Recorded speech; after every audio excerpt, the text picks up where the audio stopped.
ये बात क्यों कही जा रही है, बहुत ध्यान से सुनना। अब कोई आप में गुण ही गुण बता रहा है कि आप में ये अच्छाई है, आपके हाथ में ये अच्छी रेखा है, आपके कुंडली में ये अच्छाई है, उससे पूछना तो हम में कोई दुर्गुण नहीं है क्या? क्यों?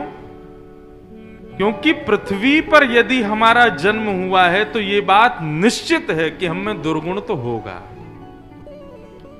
चाहे व्यासपीठ पर बैठा व्यास हो, चाहे प्रधानमंत्री की गद्दी पर बैठा मंत्री हो, चाहे कितना भी बड़ा मठाधीश हो, चाहे कितना भी बड़ा तपस्वी हो, मैं हाथ जोड़ के निवेदन करूं, यदि पृथ्वी पर जन्म लिया है तो हो ही नहीं सकता कि उसमें कोई दोष नहीं होगा। सब में होता है, कोई दूध का धुला नहीं है इस संसार में। सबके भीतर कोई ना कोई पाप विद्यमान है।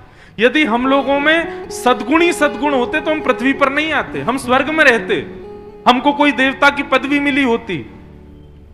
यदि हम में दुर्गुणी दुर्गुण होते तो हम नरक में होते। सद्गुण और दुर्गुण दोनों बराबर हैं, इसलिए पृथ्वी पर आए। करना क्या है? ना तो सद्गुणों को बढ़ाना है, ना दुर्गुणों को बढ़ाना है, दोनों को शून्य करना है। आप कहोगे दुर्गुण शून्य करना है, ये बात तो समझ में आती है, लेकिन आप कह रहे हो सद्गुण भी शून्य करने हैं। देखो, ये बहुत गहरी बात है भागवत की, अगर समझ में आ जाए तो समझ जाना। भगवान नृसिंह कहते हैं प्रहलाद जी से कि प्रहलाद, यदि व्यक्ति को मेरी प्राप्ति करनी है तो उसको सद्गुण भी शून्य करने पड़ेंगे, मतलब अपने पुण्य भी शून्य करने पड़ेंगे और पाप भी शून्य करने पड़ेंगे, तभी मेरी प्राप्ति होगी। क्यों? यदि पुण्य शेष रह गए तो पुण्य के प्रभाव से व्यक्ति को स्वर्ग जाना पड़ेगा।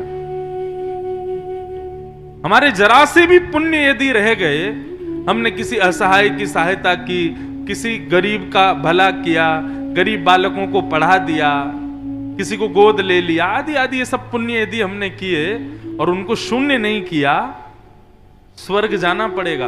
और स्वर्ग जाना मतलब भगवान से कट ऑफ। माफ कीजिएगा, वैष्णव लोग स्वर्ग की कामना नहीं करते। स्वर्ग क्या है? स्वर्ग एक प्रकार का होटल है बस।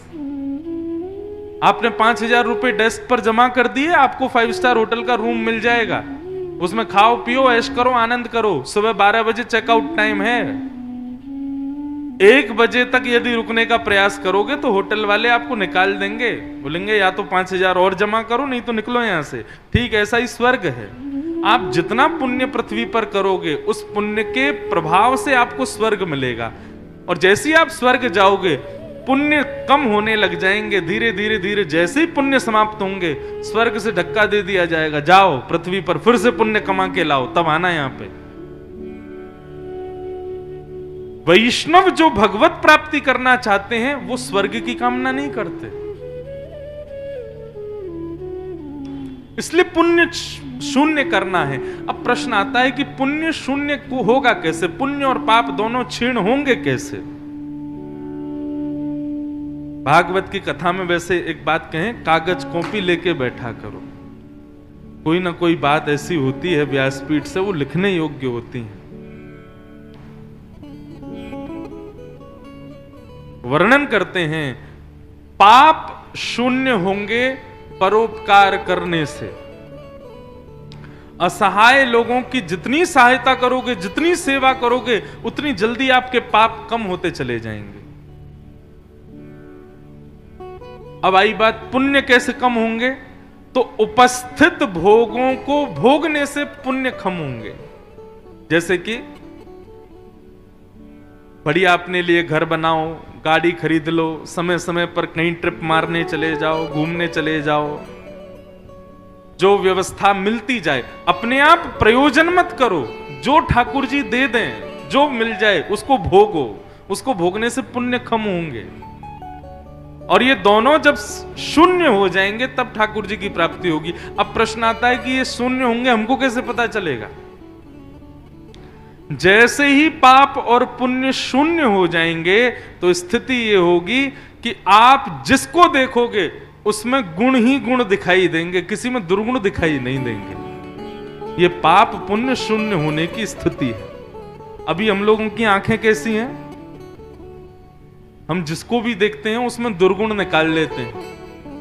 इसकी चाल तो देखो, इसकी ढाल तो देखो, बोलता कैसे है, हैं? बैठता कैसे, ये खाता कैसे है, अरे इसके विचार अच्छे नहीं है, थोड़ा सा लोभी है, थोड़ा सा क्रोधी है। इस प्रकार हम दूसरों में दोष देखने लग जाते हैं। लेकिन पाप पुण्य दोनों जब शून्य हो जाते हैं ना, तब स्थिति होती है सारे दोष खुद में दिखाई देते हैं, बाकी सब लोगों में तो गुण ही गुण दिखाई देते हैं। ये पाप पुण्य शून्य होने की स्थिति में होता है।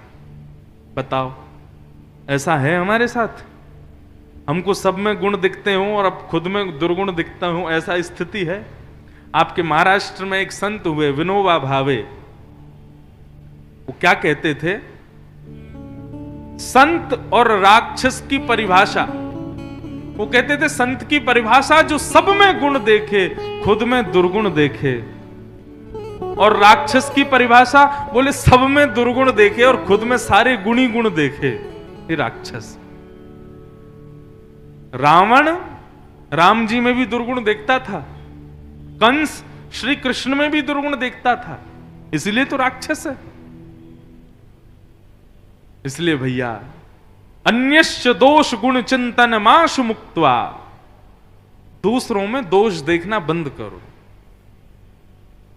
ऐसी दृष्टि बनाओ, ऐसा स्वभाव बनाओ, जो कमी है, जो भी कुछ है, सब मुझ में है, संसार में कुछ नहीं है। ये स्थिति आपके पाप पुण्य को शून्य करेगी, भगवत प्राप्ति कराएगी।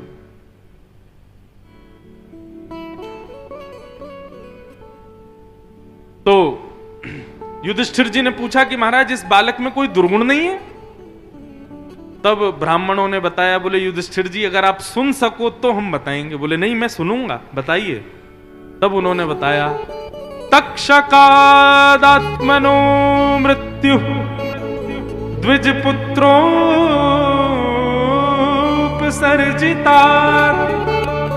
प्रपत्स्यत्य उपश्रुत्य मुक्त संग पदम हरे।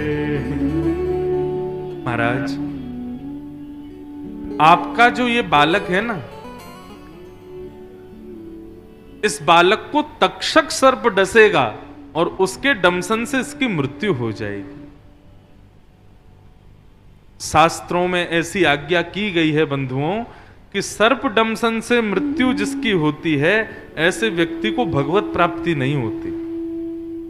स्वर्ग मिल जाएगा उसको,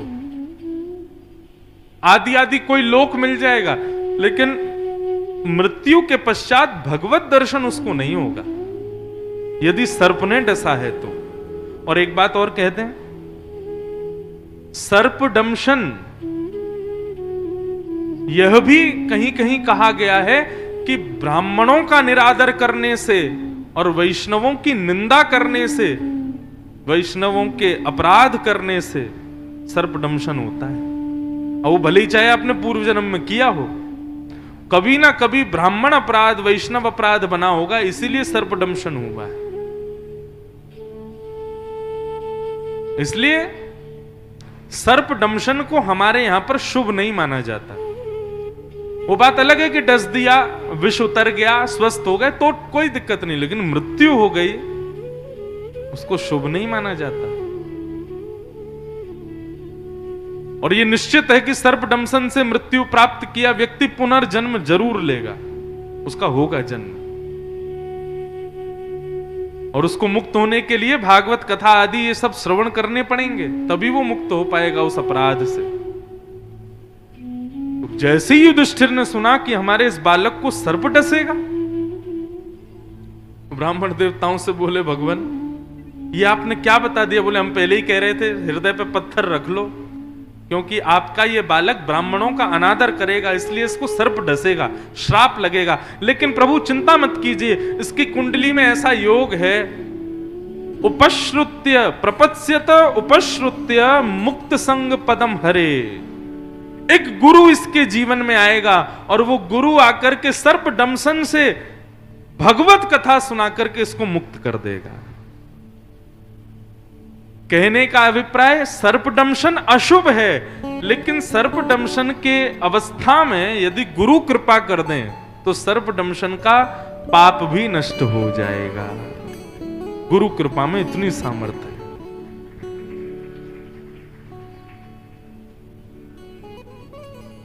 और उस बालक का नाम हुआ परीक्षित। भगवान भी आए परीक्षित से मिलने के लिए, पुनः लौट करके द्वारिका गए। अर्जुन भगवान को छोड़ने के लिए गया, लेकिन लौट करके आया तो महीनों बीत गए। आज युधिष्ठिर जी मन में विचार करने लगे, अर्जुन को इतने दिन हो गए द्वारिका गए, अभी तक अर्जुन लौट करके नहीं आया।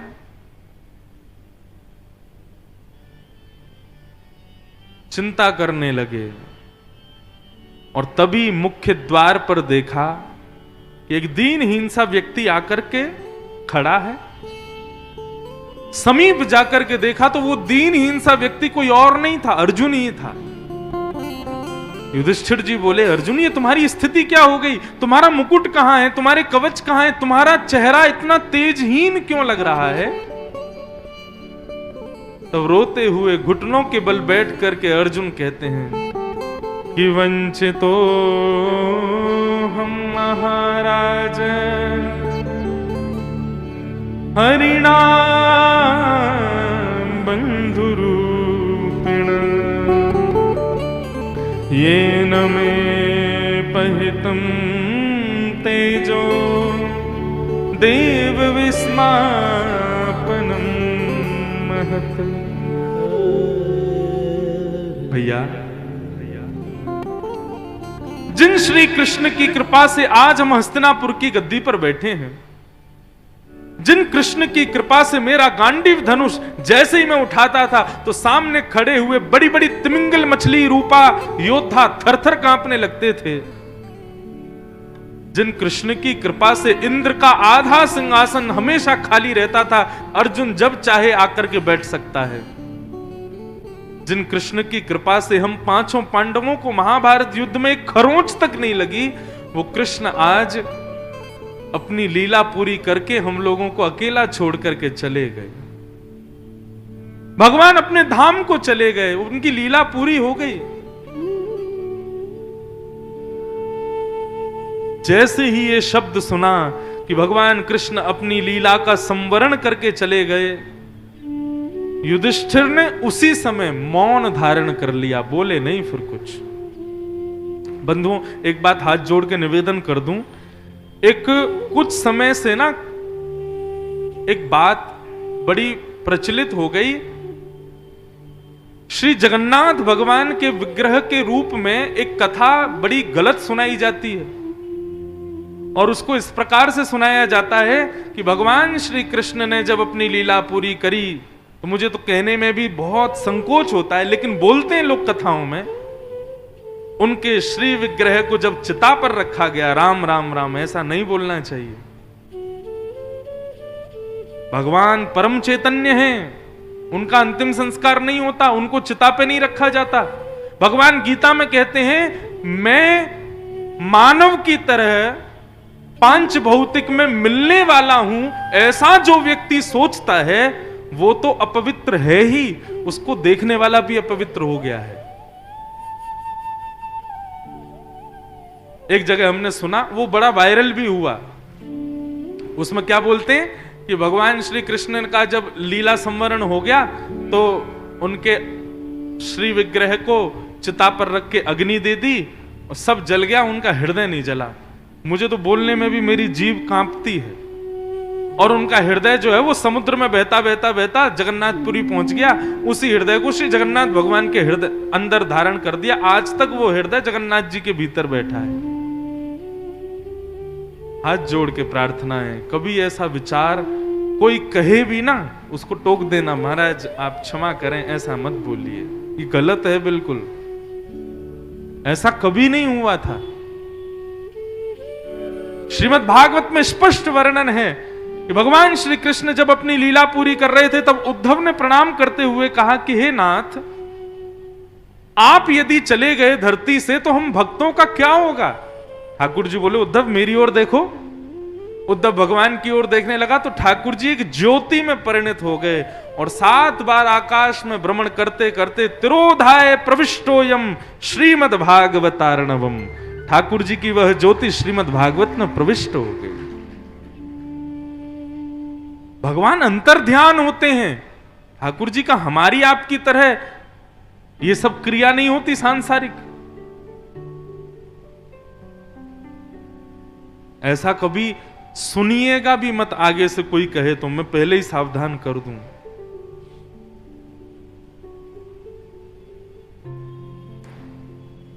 ठाकुर जी अंतर ध्यान होते हैं, हमारी तरह नहीं होता। वो परम चैतन्य हैं।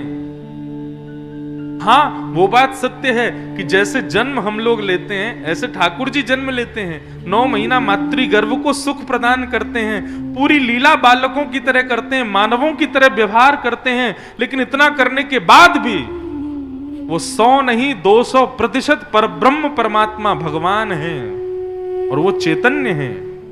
हमारी आपकी तरह जड़ नहीं है वो।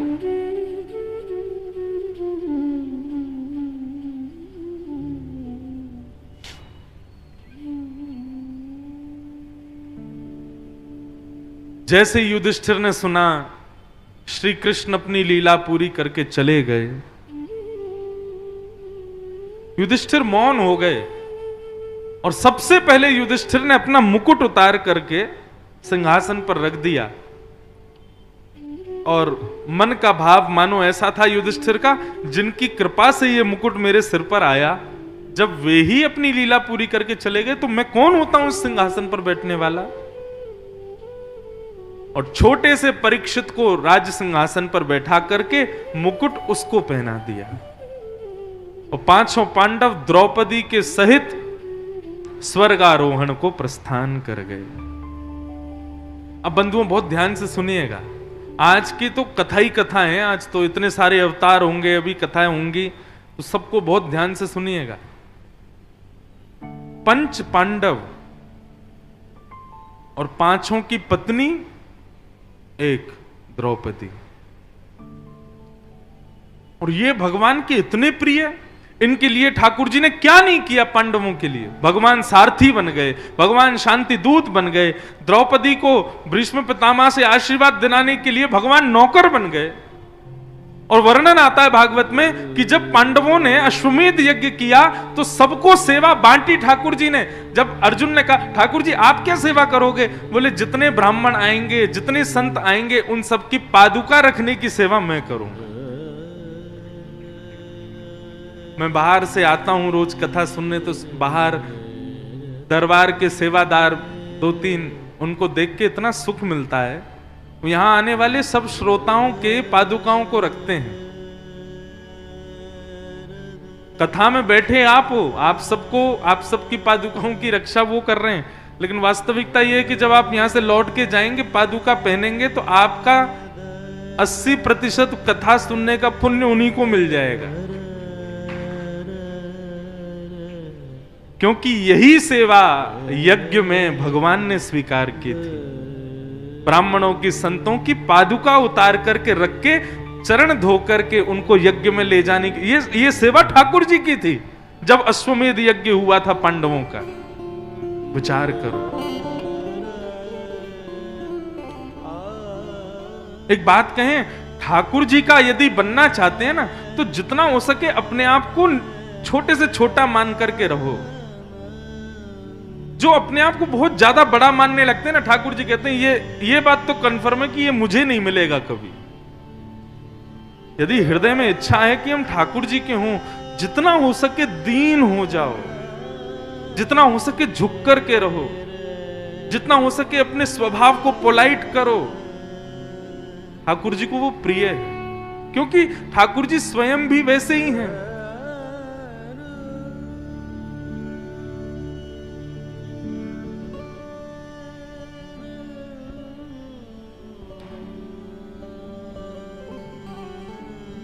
पांच पांडव, और इनके लिए ठाकुर जी ने क्या नहीं किया।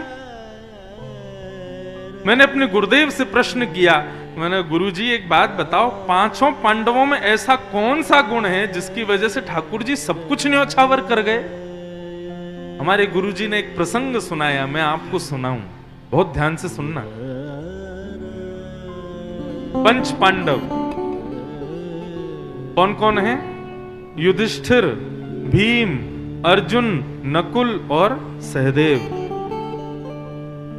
और इनकी पत्नी कौन है? द्रौपदी।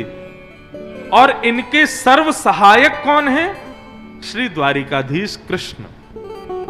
कितने बड़े सौभाग्यशाली हैं ये लोग।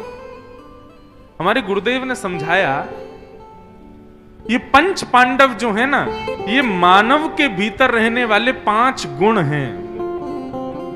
बहुत ध्यान से सुनिएगा। ठाकुर जी हम सबके भी हो सकते हैं जैसे पांडवों के हुए, लेकिन कैसे होंगे उसके लिए इस प्रसंग को थोड़ा समझिए।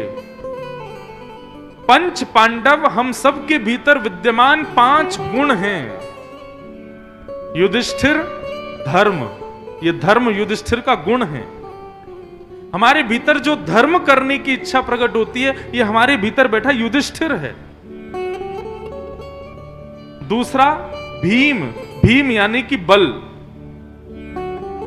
चाहे बौद्धिक बल हो, शारीरिक बल हो, मानसिक बल हो, विचारधारा का बल हो, सेवा का बल हो, हम सब बलवान हैं। कोई ना कोई बल हमारे पास है। कोई तन से बलवान, कोई बुद्धि से बलवान, कोई सेवा से बलवान, सब बलवान है।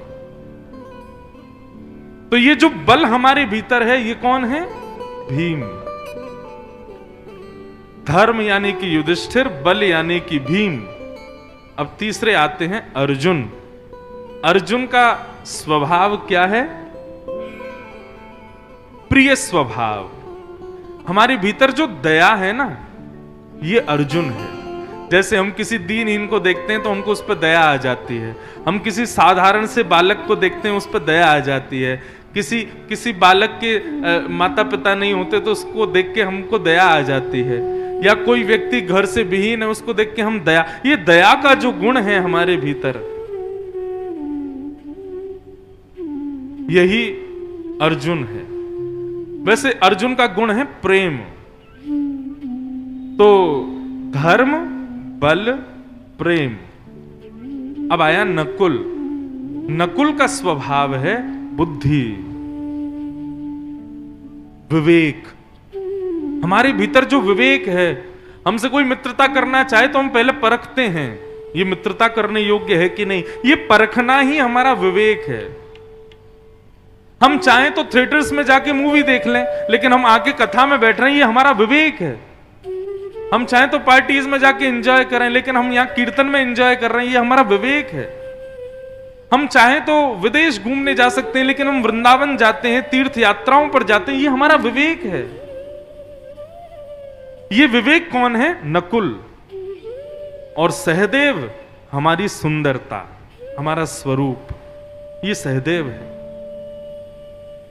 अब हम आप सब लोगों के भीतर या तो पांचों के पांचों हैं, या फिर इन पांचों में से कोई एक तो हमारे पास है। या तो युधिष्ठिर धर्म हमारे पास है, या फिर बल भीम हमारे पास है, या फिर प्रेम अर्जुन हमारे पास है, या फिर बुद्धि विवेक नकुल हमारे पास है, या फिर स्वरूप सहदेव हमारे पास है। इसका मतलब पांचों पांडव हमारे पास हैं और हम सब महाभारत के योद्धा हैं। हम सबके जीवन में एक महाभारत चल रही है। यहां बैठा कोई व्यक्ति महाभारत, ऐसा हो ही नहीं सकता कि उसके जीवन में कोई महाभारत नहीं चल रही हो। सब अपने महाभारत से लड़ लड़ा के आते हैं। और कई लोग तो कथाओं से ही,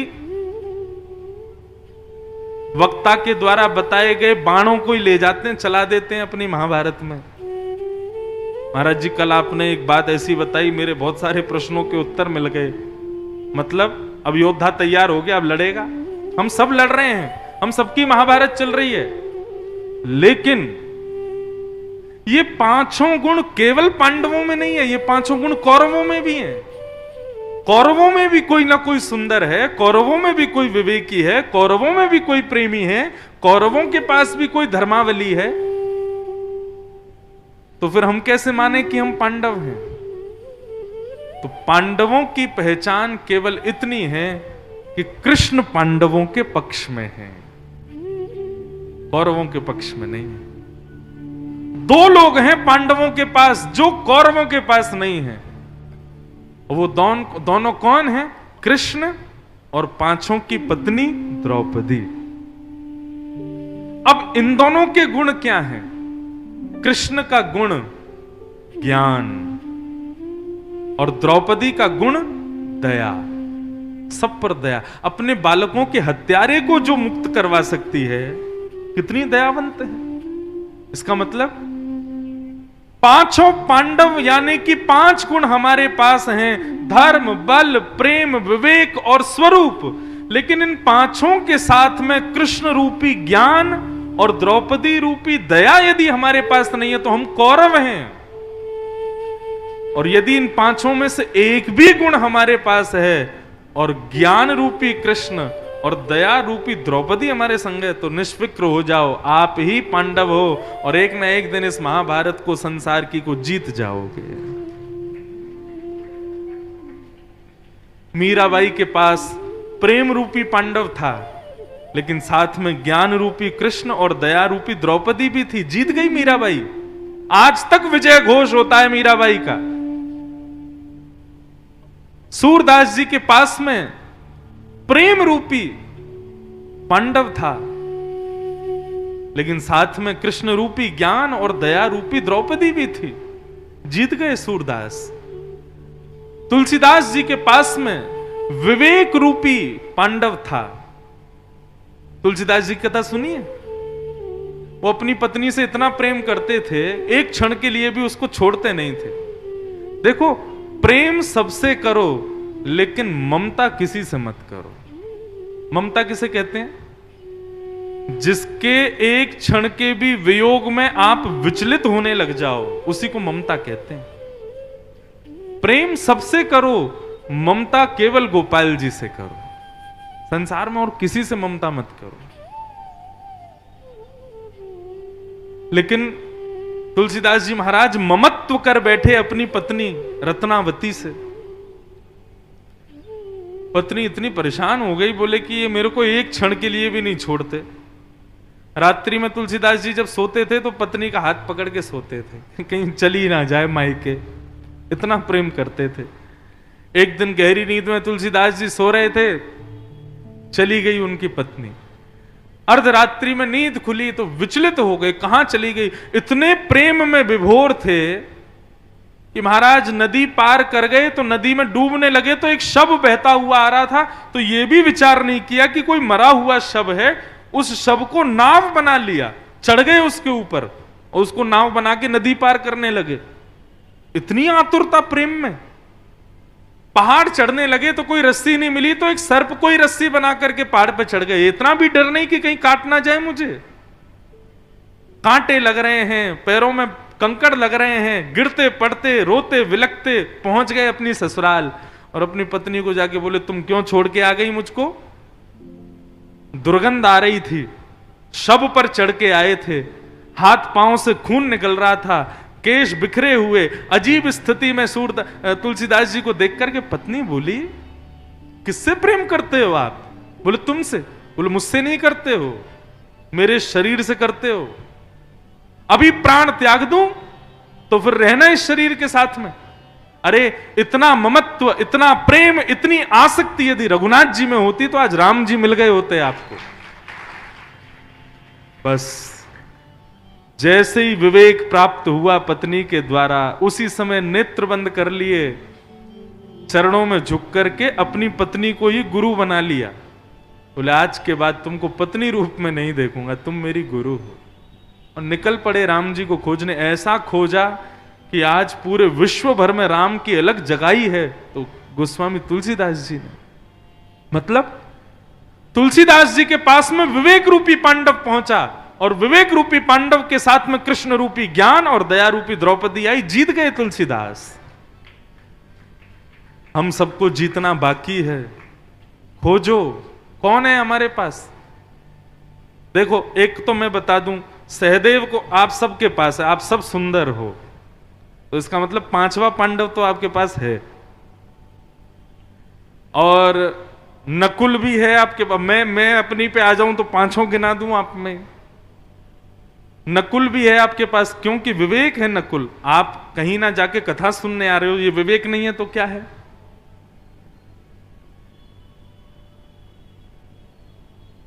धर्म भी है आपके पास, मतलब युधिष्ठिर। आप दरबार में जाते हो, संतों को प्रणाम करते हो, ब्रज से आए हुए को वंदन करते हो, ये धर्म है आपके पास, तो इसका मतलब आपके पास युधिष्ठिर भी है। जब कोई कीर्तन गाया जाता है तो भाव निमग्न हो जाते हो, इसका मतलब प्रेम भी है, अर्जुन भी है आपके पास में। अब रही बात बल की, एक ही बचा, तो इतनी सेवा कर रहे हो, ये सेवा रूपी बल भी है। पांचों पांडव हैं आपके पास, लेकिन ये पांचों विजयी कब होंगे? जब पांचों अपनी जीवन की बागडोर श्री कृष्ण को दे देंगे। अर्जुन की तरह अपने रथ के सारथी के रूप में कृष्ण को बैठा लोगे, जीत जाओगे आप। और कृष्ण कौन है? यहां बताई हुई प्रत्येक बात कृष्ण ही है। यहां व्यासपीठ से मैं नीचे जाके कुछ भी बोलूं मुझे मत सुनना, लेकिन यहां बैठ के मैं जो कहूं उसको शब्द ना समझ के कृष्ण समझ के स्वीकार कर लेना, आप जीत जाओगे अपनी महाभारत।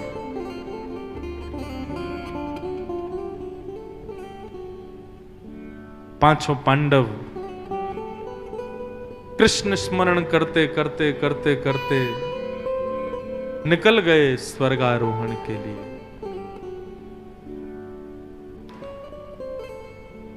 कन्हैया कन्हैया कन्हैया कन्हैया पुकारा करेंगे,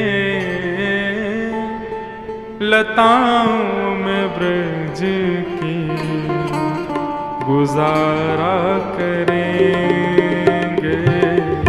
कन्हैया कन्हैया पुकारा करेंगे, सब लोग गाओ। लताओं में ब्रज की गुजारा करेंगे।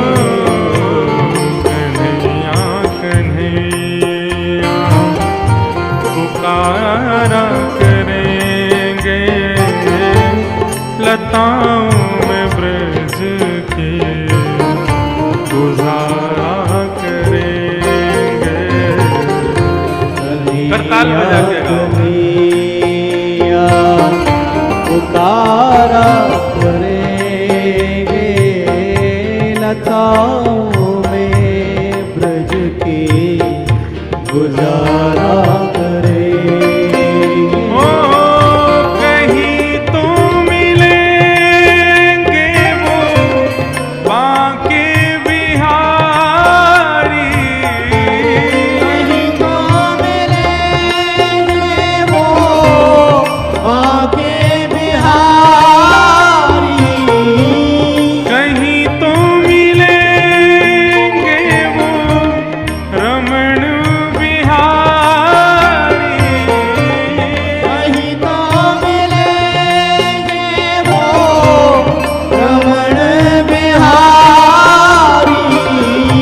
उन्हीं के चरण चित लगाया करेंगे, उन्हीं के चरण चित लगाया करेंगे। कन्हैया कन्हैया पुकारा करेंगे, लताओं में ब्रज की गुजारा करेंगे। कन्हैया कन्हैया पुकारा करेंगे, पुकारो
को भक्ति का वरदान मिल गया है, अब ऐसे काम नहीं चलेगा, तो अब क्या होगा? मगर अब उन्हें हम नचाया करेंगे, मगर अब उन्हें हम नचाया करेंगे, मगर अब उन्हें हम नचाया करेंगे, मगर अब उन्हें हम नचाया करेंगे। कन्हैया कन्हैया पुकारा करेंगे, लताओं में ब्रज की पुकारा कन्हैया कन्हैया पुकारा करेंगे, लताओं में ब्रज की गुजारा करेंगे। कन्हैया कन्हैया पुकारा करेंगे, लताओं में ब्रज की गुजारा कन्हैया कन्हैया पुकारा करेंगे, लताओं में ब्रज की गुजारा करेंगे। ओ, जो रूठेंगे हमसे वो बांके बिहारी, उठेंगे हमसे वो बाके बिहारी, जो रूठेंगे हमसे वो रमण बिहारी, उठेंगे हमसे वो रमण बिहारी। बंधुओं, मैं एक पंक्ति अपनी कथा में कहा करता हूं, रूठे चाहे राजा वासे कछु ना काजा, एक तू ही महाराजा और कौन पास जाएंगे। रूठे चाहे भाई वासे कछु ना भलाई, एक तू ही है सहाई और कौन को सराएंगे। रूठे चाहे शत्रु और मित्र आठों याम, एक तेरे चरणन के नेह को निभाएंगे। जग सारा झूठा एक तू ही है अनूठा, रूठ जाए चाहे सारा जग पर तू ना रूठा चाहिए। हमसे सब रूठ जाएं, हमारे घर वाले रूठ जाएं, पड़ोसी रूठ जाएं, जिनके यहाँ काम करते हैं वो रूठ जाएं, कोई सबको मनाने में मत लगे रहो। दुनिया के लोग पता है दो प्रकार से दुखी हैं, कई लोग तो जीवन में उपलब्धियां पाने के लिए दुखी हैं और कई लोग संसार को मनाने के लिए दुखी हैं। सब हमसे मान जाएं, सब हमसे राजी रहें। रूठ जाए चाहे सारा जग पर तू ना रूठा चाहिए, आप कभी मत रूठो हमसे। जो रूठेंगे हमसे वो बाके बिहारी, जो रूठेंगे हमसे वो बाके बिहारी। अब चरण पड़ उन्हें हम मनाया करेंगे, चरण पर उन्हें हम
समझ में आ गया पांडव कैसे बनना है? हम सबकी महाभारत चल रही है।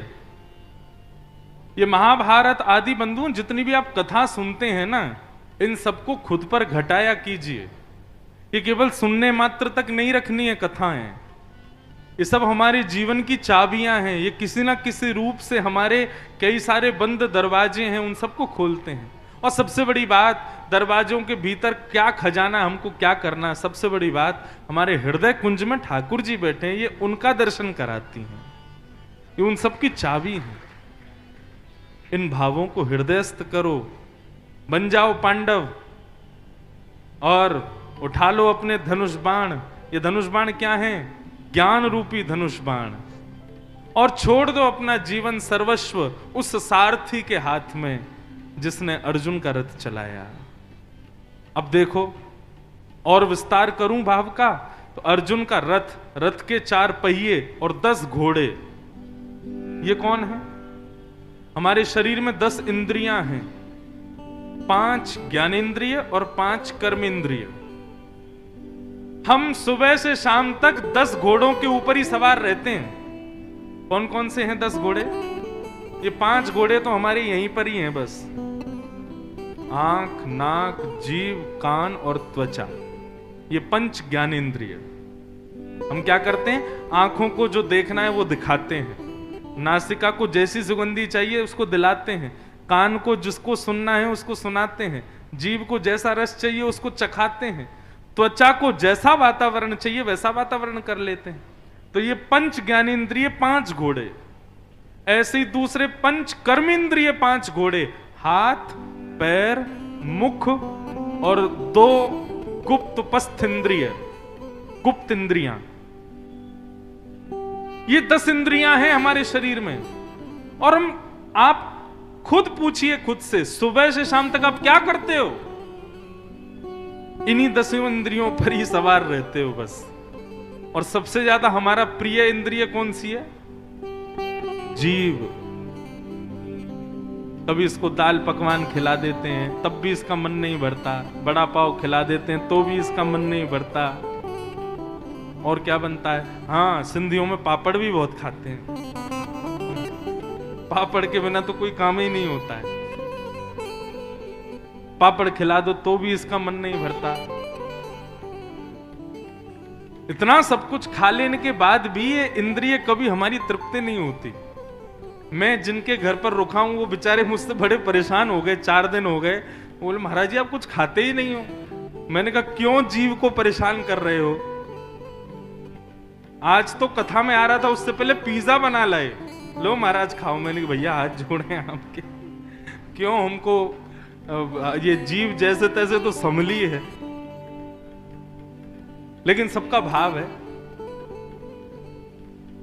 तो ये 10 इंद्रियां हैं हमारे शरीर में और हम इन्हीं पर ही सवार रहते हैं, पूरे दिन रात इन्हीं की सेवा में ही लगे रहते हैं। तो 10 इंद्रियों का घोड़ा, ये घोड़े हैं 10, उनकी चाबुक ठाकुर जी के हाथ में। अब आई रथ की बात, जिस पे आप बैठे हो उसके 4 पहिए हैं। 4 पहिए कौन से? धर्म, अर्थ, काम और मोक्ष। ये 4 पहिए वाला रथ, और इन 4 पहियों को खींचते हैं 10 इंद्रियां। इन 14 वस्तुओं को ठाकुर जी के आश्रित कर दो, अपनी 10 इंद्रियों को और धर्म, अर्थ, काम, मोक्ष को, बस और कुछ नहीं करना।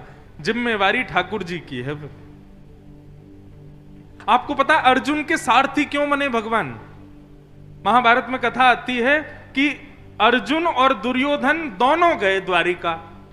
भगवान से जाके बोले प्रभु महाभारत का युद्ध होने वाला है, आप किस तरफ रहोगे? भगवान बोले देखो हम पक्षपाती तो नहीं है। दुर्योधन बोला आपसे बड़ा पक्षपाती कौन है जो मुकुट पे पक्ष पहन के घूमता है? पक्ष मतलब मोरपिच्छ। ठाकुर जी बोले वो तेरी बात ठीक है लेकिन मैं पक्ष नहीं करता, तुम दोनों मेरे भाई हो। दुर्योधन बोला कोई तो आपको एक चुनना पड़ेगा, या तो पांडवों के पास जाओ या कौरवों के पास आओ। भगवान बोले दोनों पडला भारी होने चाहिए। चलो हम एक निर्णय करते हैं, एक तरफ हम अकेले जाएंगे और एक तरफ हमारी द्वारिका की पूरी सेना जाएगी। और एक और बात कह देते हैं, हम हाथ में शस्त्र नहीं उठाएंगे और हमारी सेना पूरी सशस्त्र जाएगी। तुरंत दुर्योधन बोला, तो वहां पे क्या आप खड़े खड़े ओम जय जगदीश हरे आरती करवाओगे? महाभारत युद्ध करना है प्रभु, दुश्मनों से लड़ना है, और आप कह रहे हो मैं शस्त्र नहीं उठाऊंगा। ठाकुर जी बोले, हम अपने वचन के पक्के हैं, हमने कह दिया तो कह दिया, शस्त्र नहीं उठाएंगे। तो दुर्योधन बोला, फिर एक काम कीजिए, सेना मुझको दे दीजिए, और अर्जुन का आपसे प्रेम भी बहुत ज्यादा है, आप अर्जुन के पास ही चले जाओ। भगवान मंद मुस्काए, बोले ठीक है, ले जाओ सेना। दुर्योधन बोला, दोनों कितने मूर्ख हैं, पहले ही हम लोग इतने बलवान, ऊपर से द्वारिका की सेना और मिल गई, अब तो पांडवों का जीतना असंभव है। और दुर्योधन तो वहां से चला गया। भगवान अर्जुन को डांटने लगे, बोले तेरे को बार बार मैंने तेरी वजह से ये नियम धारण किया था ताकि तू सेना मांग ले, लेकिन तेरी बुद्धि पता नहीं कहां चली गई। अब तेरी तरफ मुझको आना पड़ेगा और मैं भी शस्त्र नहीं उठाऊंगा, मतलब एक योद्धा और वो भी बिना शस्त्रों का। अर्जुन बोला, आपसे ये किसने कहा कि मैं आपको मांगने आया था, या आपसे ये भी किसने कहा कि मैं आपसे कुछ मांगने आया था? अर्जुन बोला, ना तो मैं आपसे कुछ मांगने आया हूं, ना आपको मांगने आया हूं। भगवान बोले, तो फिर? चरणों में प्रणाम करके अर्जुन कहता है, मैं खुद को देने आया हूं, मैं तो खुद को अर्पित करने आया हूं। हे नाथ, ये महाभारत का युद्ध सामने खड़ा है, मेरी बाह पकड़ लो और मुझे बताओ कि मैं क्या करूं। कहीं मैं आपको ले जाने आ जाऊं तो आप वो करोगे जो मैं कहूंगा, लेकिन मैं खुद को अर्पित कर दूंगा तो मैं आपके आदेश का पालन करूंगा। केवल इस बात की वजह से अर्जुन तो उसी समय जीत गया था महाभारत, जिस समय उसने अर्पित किया खुद को।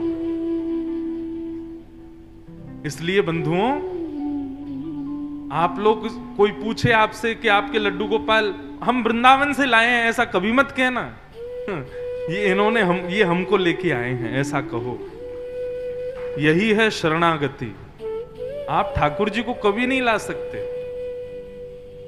आपको पता है सेवा हमारी अधूरी क्यों रह जाती है? क्योंकि हम सोचते हैं हम जब खिलाएंगे ये तभी खाएंगे, हम जब नहलाएंगे तभी नहाएंगे, हम जब कराएंगे तभी करेंगे।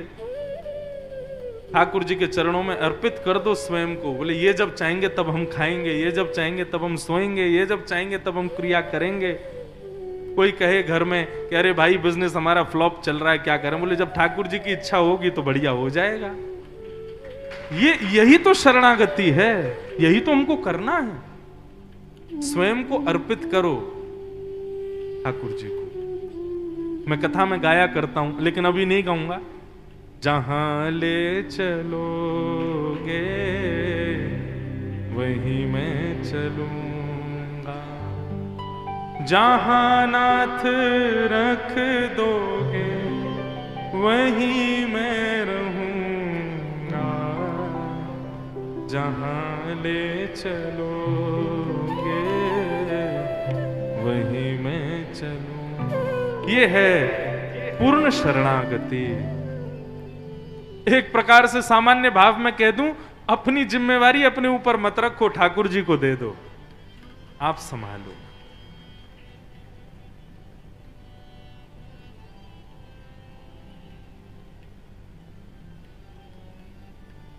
पांडवों ने स्वर्गारोहण किया, परीक्षित को राजा बना दिया। परीक्षित धीरे धीरे बड़ा हुआ, परीक्षित का ब्याह हुआ, परीक्षित की संतान हुई। परीक्षित ऐसे राजा थे कि परीक्षित के यहां पर कोई भी गलत कार्य नहीं होता था। परीक्षित के राज शासन में भागवत में वर्णन आता है, श्री राम जी के बाद में यदि भारत का एक छत्र अद्भुत सम्राट यदि कोई हुआ तो वो परीक्षित था। क्योंकि बाल्यकाल से ही परीक्षित ब्राह्मणों के नेतृत्व में रहता था। ब्राह्मण आदेश करते थे और परीक्षित वही करता था। ऐसा वर्णन आता है कि परीक्षित के राजकाल में जेलों में जंग पड़ गई थी, कारागृहों में जंग लग गई थी, और जो आजकल जिनको हम पुलिस कहते हैं, ऐसे सिपाही जो थे वो खाली बैठे रहते थे। क्यों? कोई अपराध ही नहीं करता था, कुछ गलती नहीं होता था, सब बढ़िया बना रहता था। ऐसा परीक्षित का राज्य शासन था। लेकिन एक बार एक घटना घटी। परीक्षित सब जगह भ्रमण करने जाते थे, एक बार जंगल में भ्रमण कर रहे थे, तभी परीक्षित ने क्या देखा? भैरव। परीक्षित ने क्या देखा?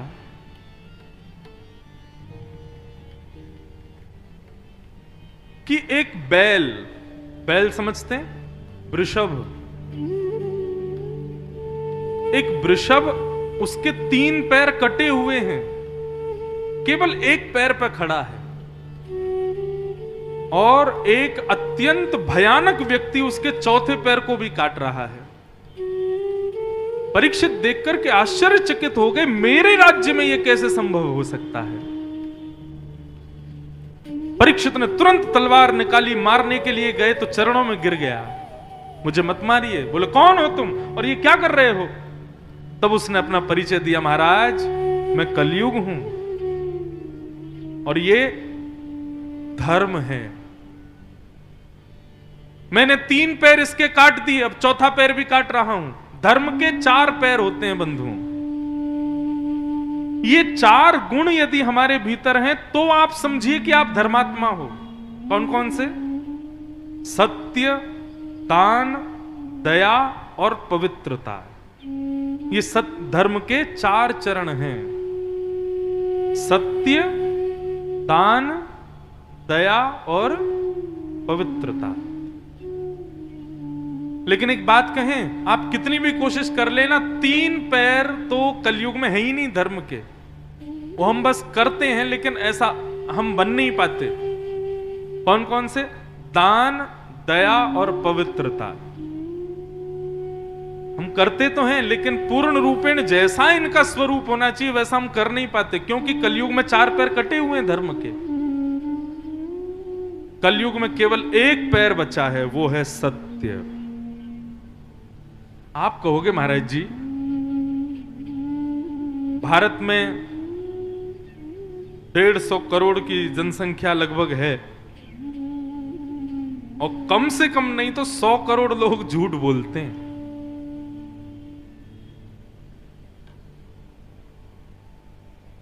झूठ बोलते हैं कि नहीं? सब लोग झूठ बोलते हैं। फिर आप कैसे कह सकते हो कि धर्म सत्य के पैर पर खड़ा है? कलयुग में केवल सत्य ही बचा है, सत्य तो है ही नहीं। लोग झूठ ही झूठ बोलते हैं केवल। तो सत्य कैसे बचा है? हम किसी ना किसी रूप में सत्य के बिना रह नहीं सकते। हम बोलते भले ही झूठ हैं, लेकिन जब सुनने की बारी आती है तो हम भी सत्य ही सुनना चाहते हैं। इसलिए धर्म सत्य के पैर पर खड़ा है। चोर चोरी करता है, और 4 चोरों ने चोरी करी, और उसके बाद में चारों क्या कहते हैं? हाँ भाई अब एक काम करो। बोले क्या? बिल्कुल ईमानदारी से जितना चोरी करके लाए हो चारों में बांट दो। चोरी ईमानदारी का काम है, लेकिन उसमें भी चोर कहते हैं कि ईमानदारी से बांटो। तो कहीं ना कहीं हम लोग सत्य के बल पर ही टिके हुए हैं। जिस दिन सुनने में भी सत्य खत्म हो जाएगा, उसी दिन घोर कलयुग आ जाएगा, और आ ही रहा है, धीरे धीरे अब हो रहा है प्रारंभ।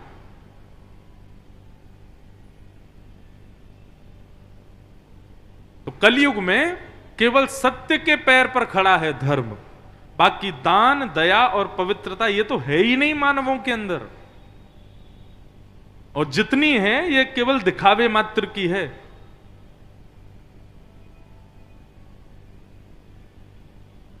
परीक्षित ने कहा कि मेरे राज्य को छोड़ करके जाओ। कलयुग बोला, महाराज कहां जाऊं? सतयुग जाता है, त्रेता आता है, त्रेता जाता है, द्वापर आता है, द्वापर चला गया, अब मेरी बारी है, मैं तो आऊंगा, मैं नहीं जा सकता। लेकिन हां, यदि आप चाहते हो कि मैं कहीं चला जाऊं तो आप एक काम कीजिए, मुझे कुछ स्थान दे दीजिए, मैं वहीं रहूंगा। और कलयुग को राजा परीक्षित ने 5 स्थान दिए हैं। बहुत ध्यान से सुनिएगा बंधुओं इस विषय को।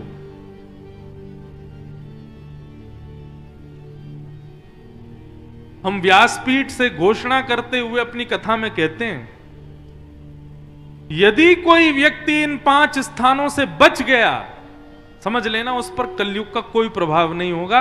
और ऐसा व्यक्ति यदि यह भी कहे कि मैं सतयुग का प्राणी हूं, तो इसमें भी कोई अतिशयोक्ति नहीं है।